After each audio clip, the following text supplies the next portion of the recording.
शिव शिष्या मनसा गुरुवान सभी भाई बहनों को मेरा प्रणाम। आज का विषय है कि एक दीदी पूछ रही थी कि ये मनसा दीदी, ये शिष्य भाव क्या है? क्योंकि साहब श्री हमेशा कहते हैं कि गुरु के प्रति शिष्य भाव दो, तब आप पे गुरु दया करेंगे।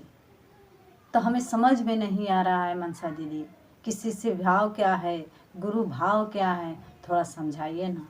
तो देखिए, आज है इस विषय पर बात करते हैं। शिष्य भाव क्या है, यही ना है प्रश्न। तो देखिए, इसके मैं पहले समझा रही हूँ। देखिए, हमारे भीतर जन्मजात सभी भाव हमारे भीतर सुस्त अवस्था में रहती है।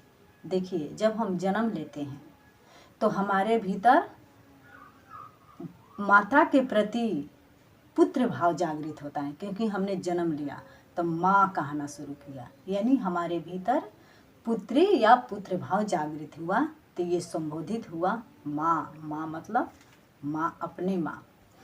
तो अब इसके बाद हम बड़े हुए तो जब हमारी शादी हुई, पहले छोटे थे तो हमारे भीतर मतलब पत्नी भाव जागृत नहीं था, वो सुस्त अवस्था में था। तो हमारी शादी हुई, आपकी शादी हुई, तो क्या हुआ, पत्नी भाव जागृत हुआ एक स्त्री में। अगर लोगों को शादी होगा पुरुष को, तो उसके भीतर पत्नी भाव जागृत होती है। इसी को प्रेम कहते हैं। वो प्रेम जागृत हो जाता है, आकर्षण होने लगता है उसके प्रति। इसी तरह जब हम यहाँ आते हैं ससुराल में, तो सास के प्रति जो भाव होता है वो जागृत। ऐसे करके करके जब अपना गुरु हम मानते हैं, जैसे कि शिव गुरु हैं, ये जगत गुरु हैं, उनको जब हम अपना गुरु मानेंगे तो ये बात को संप्रेषित करेंगे, संप्रेषित आसमान में, अंतरिक्ष में, कि हे शिव, आप मेरे गुरु हैं, मैं आपका शिष्य हूँ, मुझ शिष्य पर दया कर दीजिए।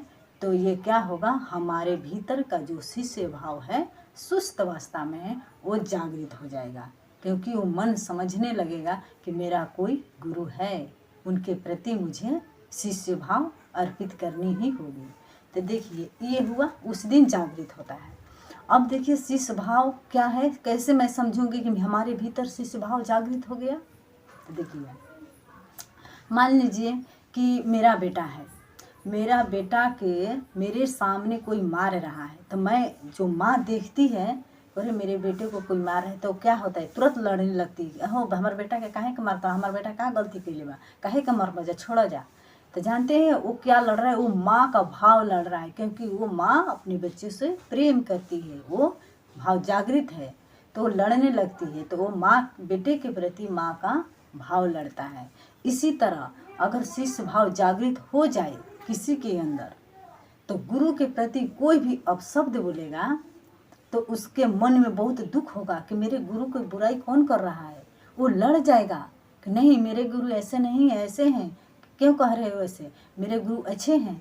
वो भाव लड़ता है, शिष्य भाव। उनको मन में दर्द होने लगता है कि मेरे प्रति, मेरे गुरु को मेरे सामने कोई बुराई करे, उसको सहन नहीं होगी, क्योंकि उसके भीतर शिष्य भाव जागृत हो गया। अगर जिसके भीतर शिष्य भाव जागृत नहीं है, तो गुरु के लाख बुराई उसके मुंह पर होगा, उसको कोई परवाह होने वाला नहीं है। उनको समझ में नहीं क्या बक रहा है, वो चल देगा हाँ हाँ करके। लेकिन जिसके मन में शिष्य भाव जागृत हो गया, उस महादेव के प्रति, उस देवों के देव महादेव जो गुरुओं के गुरु कहा जाता है, उसको अपना गुरु माना है, उनके प्रति अगर शिष्य भाव में मन में जागृत हो गया, तो उनके भीतर ये दर्द होगा कि क्यों मेरे गुरु को अब सब कोई बोलेगा। वो लड़ने के तमन्ना पर, करार पर आ जाएगा।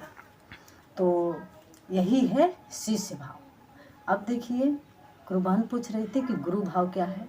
तो देखिए, हमारे भीतर शिव जो है गुरु, वो है लेकिन सुस्त है, उसे हम लोग को जागृत करना होगा। तो यह जागा जागा महादेव, जगादा महादेव, उस शिष्य भाव को यानी गुरु भाव को हम जागृत करते हैं। हमारे भीतर के जब गुरु भाव जागृत हो जाएंगे, तो हम क्या करेंगे ना, ये मन जो है ना, शिव बनने लग जाएगा, सबसे प्रेम करेगा। शिव सबसे प्रेम करते हैं, सबको देना चाहेगा, सुख देना चाहेगा और लेना नहीं चाहेगा। अगर मेरे भीतर अगर शिव भाव जागृत हो गया, तो ये होगा कैसे, गुरु की दया से ही होगी।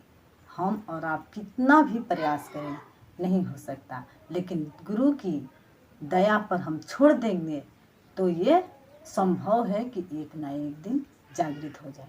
साहब श्री कहा करते थे ना, जो गुरु की दया पर निर्भर है वही निर्भय है। जिसको गुरु की दया पर थोड़ा सा भी संचय है, शंका है कि सही होगा कि नहीं होगा, वो कभी निर्भय नहीं होगा। जिसको गुरु की दया पर अपने आप को छोड़ दिया है, निर्भय है, वही निर्भर है, वही निर्भय है। यही साहब श्री कहा करते थे। तो गुरु भाव क्या है, शिष्य भाव क्या है, आप जान ही गए होंगे। आज का वीडियो इतना ही। सभी भाई बहनों को मेरा प्रणाम।